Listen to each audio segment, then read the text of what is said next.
تحریک پاکستان کی ایک یادگار یہ پروقار مسجد جسے پانی والی مسجد کا نام دیا گیا ہے، لوگ اسے جونیجا مسجد بھی کہتے ہیں۔ کھیرتر کینال کے وسط میں ہونے کے باعث اسے کھیرتر مسجد بھی کہا جاتا ہے، لیکن اس کا خوبصورت نام پانی والی مسجد ہی جچتا ہے۔ یہ ایک تاریخی اور نرالی مسجد ہے جس کے متعلق بہت ہی کم لوگوں کو معلومات ہیں۔ اسی مسجد سے پاکستان کی تحریک اور پاکستان کے نظریے کو وہ طاقتور بنیادیں فراہم ہوئیں جن کا منطقی نتیجہ ایک الگ وطن یعنی پاکستان کی صورت میں نکلا، جہاں علم و عرفان اور دانش مندی کے وہ ستارے ابھرے جنہوں نے آگے چل کر پاکستان کی نظریاتی سرحدوں کی پاسبانی کی۔ تحریک پاکستان میں اس چھوٹی سی پانی والی مسجد کا کردار کیا ہے؟ اس کے لیے ہمیں تاریخ کو کھنگالنا ہوگا۔ تقریباً 1 صدی پیچھے تاریخی گاؤں امروٹ شریف کی طرف لوٹنا ہوگا، جہاں اپنے وقت کے جید عالم اور انقلابی شخص مولانا تاج محمود امروٹی رہتے تھے۔ مولانا تاج محمود امروٹی، جن کی مذہبی، روحانی، سماجی، علمی و قومی خدمات، کارنامے اور قربانیاں سندھ کی تاریخ میں بڑی اہمیت رکھتی ہیں۔ مولانا تاج محمود امروٹی کا اسم مبارک حضرت سید تاج محمود شاہ جیلانی اور ان کے والد بزرگوار کا نام سید عبدالقادر شاہ عرف بھورل شاہ ہے۔ مولانا خیرپور ضلع کے ایک چھوٹے سے گاؤں دیوانی میں پیدا ہوئے اور کچھ روایات کے مطابق آپ کی ولادت سن 1858 میں ہوئی تھی۔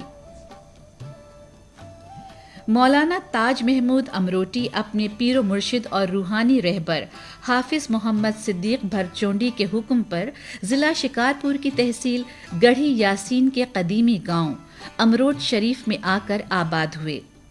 مولانا تاج محمود جب امروٹ تشریف لائے تو سب سے پہلے انہوں نے ایک مسجد قائم کی اور مسجد کا کام مولانا صاحب کے ایک قریبی ساتھی مستری عبدالرحیم سومرو شکارپوری کے ہاتھوں انجام پایا۔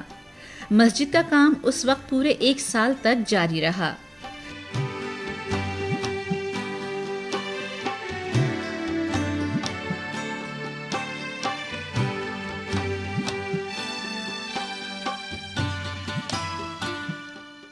مسجد کے مکمل ہونے کی تاریخ مسجد کے بیرونی دروازے پر سن 1321 ہجری بمطابق 1904 عیسوی لکھا ہوا آج بھی دھندلا دھندلا نظر آتا ہے۔ مسجد پر کمال کاریگری سے کام کیا ہوا ہے۔ ساری عمارت پکی اینٹوں سے تعمیر کی گئی ہے اور اس پر گلکاری اور مینا کاری کا عمدہ کام بھی نظر آتا ہے۔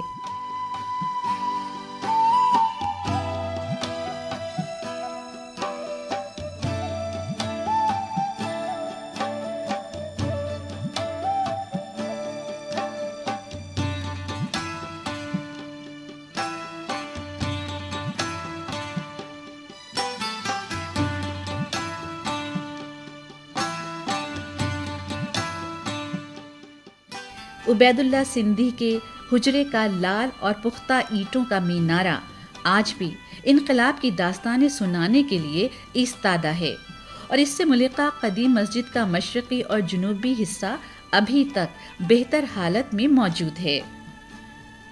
مسجد میں پھر سے تعمیراتی کام کیا گیا ہے اور اندر سے بہت ہی خوبصورت بنایا گیا ہے۔ مسجد میں داخل ہوتے ہی ایک حسین منظر آنکھوں کو خیرہ کر دیتا ہے۔ اس نئی مسجد کے مختلف حصوں میں انسانی ہاتھوں سے بنے حسین شیشے کی سونے کی طرح دمکتی پچی کاری کے حسین نقش و نگار قابل دید ہیں۔ مسجد کی دیواروں پر یہ نازک کام انتہائی ماہر کاریگر اپنے مخصوص طریقے سے کرتے ہیں۔ اسی دمکتے شیشے میں قرآنی آیات اور کلمہ بڑے ہی خوبصورت انداز سے لکھا گیا ہے۔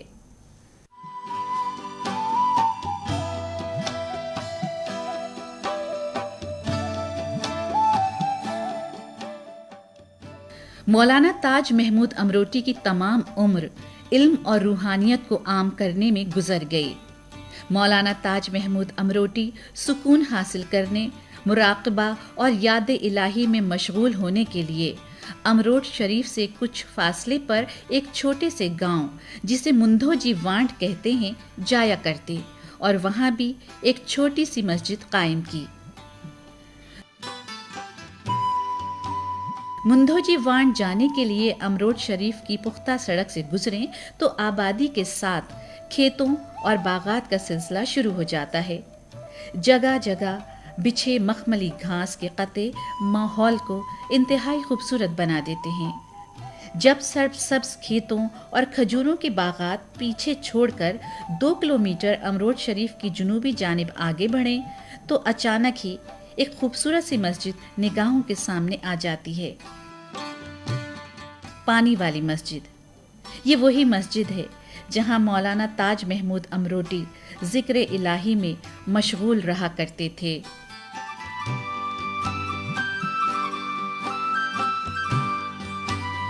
1923 عیسوی کی بات ہے جب سکھر بیراج اور کینال پروجیکٹ کا کام برطانیہ سرکار کی نگرانی میں شروع ہوا۔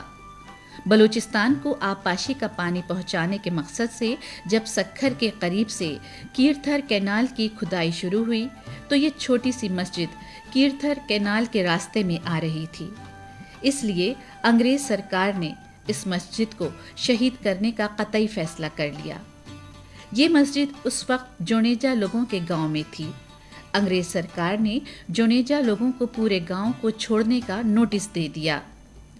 گاؤں کے لوگ کسی اور جگہ آباد ہو گئے اور برطانوی سرکار نے گاؤں کے مکانات، درخت اور کینال کے راستے میں آنے والی ہر شے کو ختم کرتے ہوئے کھدائی شروع کر دی۔ مسجد بھی راستے میں آنے کی وجہ سے شہید کرنے کا پروگرام بنا لیا گیا، مگر مولانا تاج محمود امروٹی نے انگریز سرکار کو مشورہ دیا کہ کینال کا رخ تبدیل کیا جائے اور مسجد کو شہید ہونے سے بچایا جائے، لیکن انگریز عملدار مسجد کو شہید کرنے پر بضد تھے۔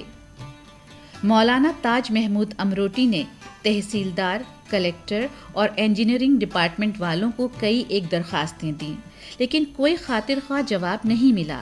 نتیجتاً مولانا صاحب نے انگریز سامراج سے مقابلہ کرنے اور ان سے آزادی حاصل کرنے کا اعلان کر دیا۔ ہزاروں لوگ جمع ہو گئے اور ایک ایسی دینی، سیاسی اور مزاحمتی تحریک شروع ہوئی جس نے بر صغیر میں موجود انگریز سرکار کی بنیادیں ہلا دیں۔ مولانا تاج محمود امروٹی نے مسجد کی حفاظت کے لیے لوگوں کے گروہ مقرر کر دیے جو الگ الگ اوقات میں مسجد پر پہرا دینے لگے۔ مولانا تاج محمود امروٹی کا کہنا تھا کہ انگریزوں نے ہم سے وعدہ کیا تھا کہ پورے بر صغیر میں لوگوں کو مذہبی آزادی ہوگی اور عبادت گاہوں کو سلامتی ہوگی، تو پھر یہ وعدہ خلافی کیوں ہے؟ مولانا تاج محمود امروٹی کے سینہ سپر ہو جانے سے اس مسجد کو شہید کرنے کا فیصلہ ملتوی کر دیا گیا اور اس وقت کے انگریز انجینئرز نے 7 پلروں کی بھرائی کر کے مسجد تک پہنچنے کے لیے راہداری بنائی اور مسجد کی بنیادوں کو مضبوط کرنے کے لیے سیسا، لوہا اور سیمنٹ سے بھرا گیا۔ اس طرح مسجد نہر کے درمیان میں آ گئی۔ دونوں اطراف سے نہر کا پانی جاری کر دیا گیا اور مسجد پوری آب و تاب سے کھڑی رہی۔ اسی وجہ سے جونیجا مسجد کا نام آہستہ آہستہ پانی والی مسجد میں ڈھل گیا۔ یہ ایک ایسی مسجد ہے جسے دیکھ کر سیاح دنگ رہ جاتے ہیں اور سوچتے ہیں کہ یہ انسان ہی تو ہے جس نے اپنی محنت کے انمٹ نقوش چھوڑے اور جو عزم کر لے تو ناممکن کو ممکن بنا سکتا ہے۔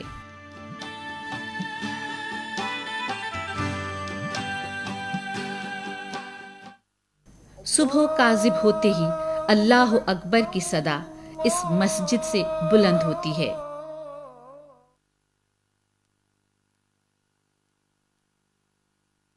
اور پھر دن آہستہ آہستہ روشن ہونے لگتا ہے۔